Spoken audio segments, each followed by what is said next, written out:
હું 25 વર્ષનો છું અને મારા લગ્ન 1 વર્ષ પહેલાં થયા છે અને મારી પત્ની પણ મારા જેટલી ઉંમરની છે અને હું ખૂબ જ સુંદર છે. મારી પત્ની ખૂબ જ મોજીલા પ્રકારની મહિલા છે. લગ્ન પહેલાં મને આ ખબર નહોતી. અમે બંને નોકરી માટે નવસારી આવ્યા હતા. હું નોકરી કરતો હતો અને મારી પત્ની ઘરકામ કરતી હતી. અમે બંને પતિ પત્ની ત્યાં કામ કરવાની સાથે રહેવા લાગ્યા. મારે એક મિત્ર હતો, તેનું નામ આશીષ હતું. તે ખૂબ જ ગોરો હતો અને તેનું શરીર ખૂબ જ મજબૂત કુસ્તીબાજ જેવું હતું. એક દિવસ આશીષે મને કહ્યું, દોસ્ત, મેં ભાભીને ક્યારેય જોઈ નથી, તો ક્યારેક મને એકવાર મળવાનો મોકો આપ. મેં કહ્યું, ઠીક છે, કાલે જમવા માટે તું ઘરે આવજે. તેણે કહ્યું, ઠીક છે, હું રવિવારે આવીશ. તે રવિવારે મારા ઘરે જમવા આવવાનો હતો. મેં મારી પત્નીને વાત કરી ત્યારે મારી પત્ની ખુશીથી રાજી થઈ ગઈ. મારા મિત્ર સવારે 9 વાગ્યે આવ્યો. મેં મારા મિત્ર સાથે મારી પત્નીને પરિચય કરાવ્યો ત્યારે તેણે મારી પત્ની સામે તેની સુંદરતાનો ખૂબ જ વખાણ કર્યા.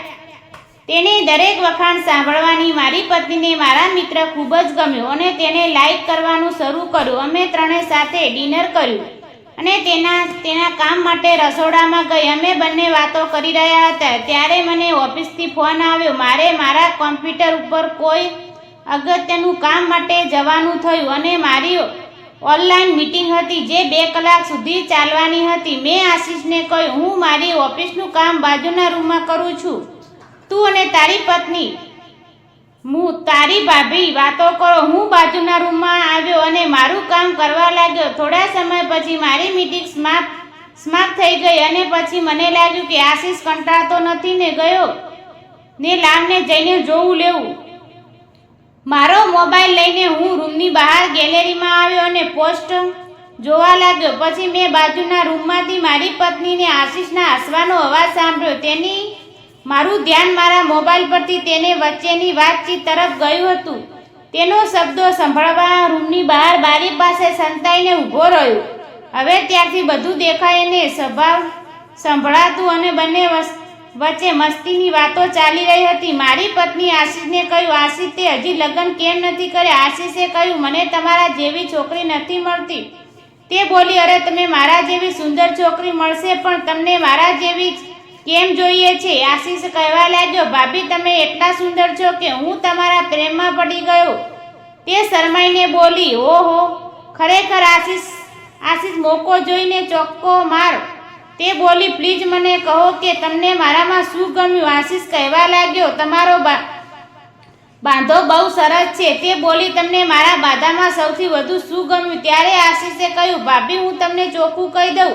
તે બોલી, હા, ચોખ્ખું કહી દો, મારે બધું સાંભળવું જ છે. મારી પત્નીએ બધું સાંભળવા માટે થોડો ભાર મૂક્યો, જેથી મારો મિત્ર સમજી ગયો કે તે શેના વિશે વાત કરવા માંગે છે. તેને ખુલ્લેઆમ કહ્યું, ભાભીજી, તમને જોયા પછી મને રમત રમવાનું મન થાય છે. પિનલ બોલી, ખરેખર? આ સાંભળીને હું સમજી ગયું કે તે પણ આશીષ સાથે રમવા માંગતી હતી. આશીષે કહ્યું, હા ભાભીજી, એકવાર આવો. ત્યારે તે બોલી, એમને ખબર પડી જશે. આશીષે કહ્યું, તેને કોઈ ખબર નહીં પડે, તું મારી પાસે આવ. તે હસવા લાગી અને બોલી, હા, તેને મીટિંગમાં 2 કલાક લાગશે. આ સાંભળીને આશીષે તેને પોતાની પાસે ખેંચી લીધી અને તેણે પણ મારા મિત્ર સાથે મસ્તી કરવા લાગી. બંને જોરજોરથી હસવા લાગી હતી અને તે ધક્કા મારીને કહ્યું, આ ધીમે ધીમે રસ પીવાનો. અને તે આશીષને સાથે રમવા તૈયાર થઈ ગઈ હતી અને તે આશીષના છાતી પર માથું રાખીને હાથ ફેરવતી હતી. પછી આશીષે ઊભો થઈને મારી પત્નીને ધક્કો માર્યો અને તેને તૈયાર કરી દીધી. હવે તેણે પણ તૈયાર થઈ ગઈ હતી અને કહ્યું, આશીષ, તમે ક્રિકેટ દાવ લ્યો અને હું કીપર બની જાઉં. ક્રિકેટ રમતી વખતે આશીષે પૂછવા લાગ્યો કે કેવું લાગે છે ભાભી મારું બેટિંગ? તે બોલી, ખરેખર મજા આવે છે, બસ આમ રમતા રહો. આશીષે કહ્યું, ધીમે અવાજ કરો, તમારા પતિને ખબર પડી જશે તો ક્રિકેટની મજા બગડી જશે. તે બોલી, સાંભળવા દો ને, તમારા ભાઈ કેવી રીતે ક્રિકેટ રમવું તે પણ ખબર નથી. તે ફક્ત પહેલા બોલવા આઉટ થઈ જાય છે.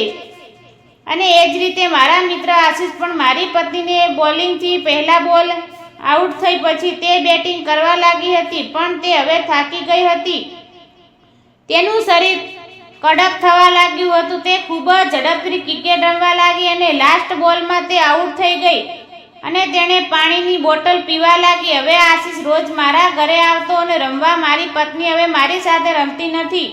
એક દિવસ મેં તેને કહ્યું, આજે મને ખૂબ જ મન છે ક્રિકેટ રમવાનું, તો ચાલો આપણે ક્યાંક રમીને. તો મારી પત્નીએ કહ્યું, ના, મારે રમવાનું મન નથી. મેં કહ્યું, શા માટે? તને ક્રિકેટ રમવા મન નથી? મારી પત્નીએ સ્પષ્ટ કહ્યું, તમારું બેટ ખૂબ જ નાનું છે, મને રમત નથી ફાવતું.